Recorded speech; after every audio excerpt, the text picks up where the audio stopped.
Hello viewers, আর mobile হসপিটালে স্বাগত জানাচ্ছি। প্রতিদিনের মতো আজকে আরেকটি ভিডিও নিয়ে তোমাদের সামনে আসলাম। আজকে Y15s চার্জিং প্রবলেম সলভ। তো চলো সিস্টেমেটিক ডায়াগ্রামে চলে যাই। আসলে প্রত্যেকটা কাজ করার আগে আমরা ডায়াগ্রাম দেখে যদি কাজ করতে পারি তাহলে খুব সহজেই সমস্যার সমাধান হয়ে যায়। তো এই ডায়াগ্রামটা দেখতে পাচ্ছ, বোর্ডের দুই পার্ট এখানে দেখানো হয়েছে। তো আমরা মেন কাজে চলে যাই, কোথায় থেকে কিভাবে সমস্যার সমাধান করা যায়।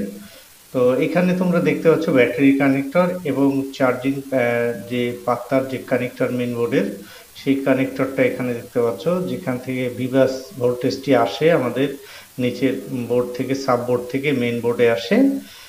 তো এই মেন বোর্ডে যে ভোল্টেজটি আসে সেই ভোল্টেজটি আসলে কত থাকে, 5 ভোল্টেজ।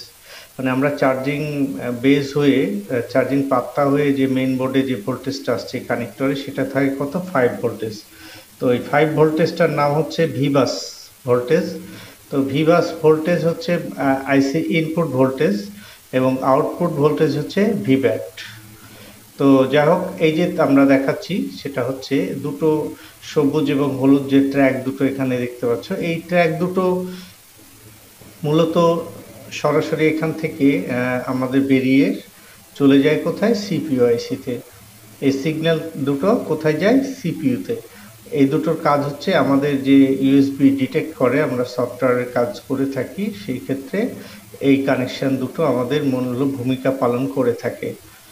আমরা যে সফটওয়্যার দিই কিংবা কম্পিউটারে কানেক্ট করি, সেক্ষেত্রে যে আমাদের ইউএসবি সাপোর্টেড যে সিগন্যাল দিয়ে থাকে সেটা এই দুটো কানেকশানে ডিএম ডিপি, মানে ডাটা মাইনাস এবং ডাটা প্লাস। তো এই কানেকশান দুটো, সবুজ এবং হলুদ কানেকশান দুটো কোথায় যাচ্ছে আমরা দেখে নিই। এখান থেকে সরাসরি আমাদের চলে যাচ্ছে সিপিইউ আইসিতে। এই যে তোমরা দেখতে পাচ্ছ এখানে, এই যে সিপিইউর এখানে এসে আমাদের এই কানেকশান দুটো ঢুকছে। আমরা একটা স্টেপ বাই স্টেপ পুরো বিষয়টা আমি দেখাবো। ভিডিওটি শেষ পর্যন্ত দেখার অনুরোধ রইল সবার কাছে।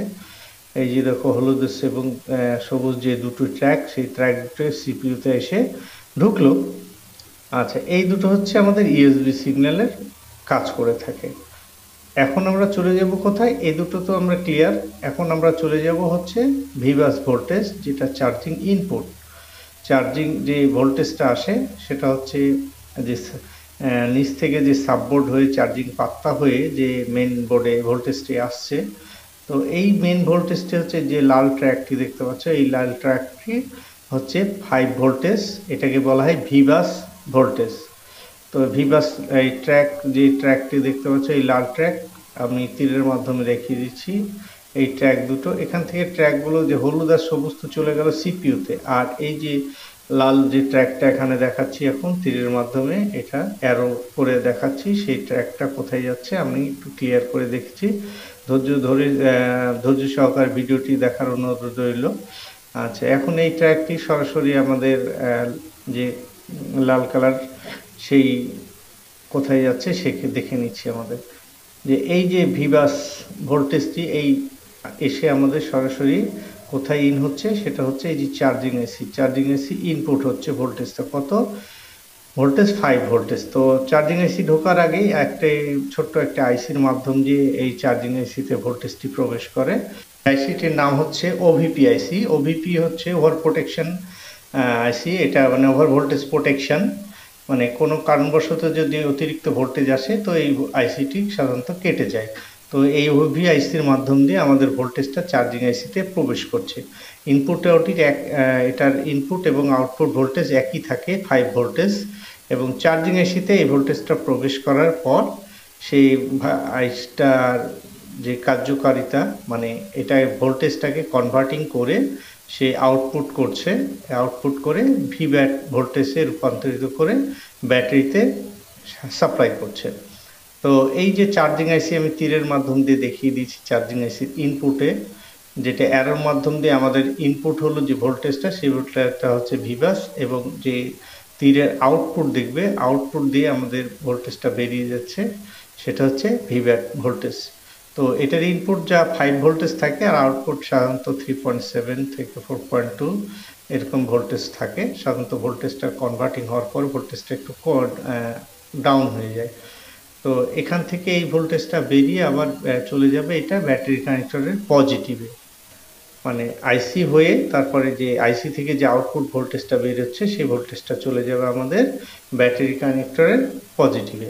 তো এই যে আমি দেখিয়ে দিচ্ছি এখানে, যে দেখো যে ব্যাটারি কানেক্টর এখানে দেখতে পাচ্ছ যে লাল লাইনটা এখানে আসলো, এই লাল লাইনটা এসে আমাদের কোথায় ঢুকছে, এখানে এসে আমাদের ব্যাটারি কানেক্টরের যে পজিটিভ কানেকশন সেই কানেকশনে এসে ভোল্টেজটা প্রবেশ করছে। এখানে প্রবেশ করার পরে আমাদের সেই ব্যাটারিটা চার্জ হয়। আচ্ছা, ব্যাটারিতে কানেক্টরে দুটো কানেকশান আমাদের আসছে, একটি হচ্ছে ভিভ্যাট মানে মেন ভোল্টেজ, এবং একটি ভি মানে ব্যাটারি আইডি বলা চলে, আমাদের এক কথায় যেটা বিএসআই কানেকশান বলে থাকি সেটা হচ্ছে ব্যাটারি আইডি। সে মানে আমাদের যে ব্যাটারিটা এখানে লাগানো হয়েছে সেটার সিগন্যাল কে দেয়, কোথায় থেকে আসে সেটা আমরা দেখাচ্ছি। এই যে দেখতে পাচ্ছ সিপিইউ, সিপিইউ থেকে এই যে আমাদের যে পিঙ্ক কালার যে একটা ট্র্যাক বেরিয়ে যাচ্ছে, এই পিঙ্ক কালার ট্র্যাকটি আমাদের আসলে এখানে বিএসআই লাইন হিসেবে যাচ্ছে, মানে ব্যাটারি আইডি মানে ইন্ডিকেট করে ব্যাটারিটাকে, আমাদের এই ব্যাটারি সিগন্যালের এইটা লাইন।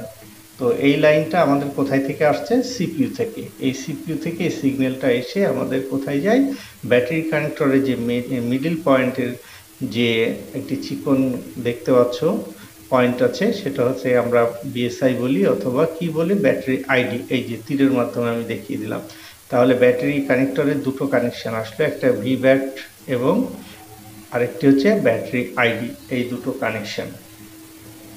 আমি পুরো বিষয়টা একটা একটা করে আলোচনা করলাম। এই প্রত্যেকটা ট্র্যাক যদি একটা একটা করে আমরা মেপে দেখতে পারি তাহলে আমাদের সহজে সমস্যার সমাধান করা সম্ভব। তো আসলে ডায়াগ্রাম ছাড়া কোনো কাজই করা সম্ভব না। যা হোক, সবাইকে অসংখ্য ধন্যবাদ জানিয়ে আমার ভিডিওটি এখানেই শেষ করছি। সবাইকে আবারও অসংখ্য ধন্যবাদ।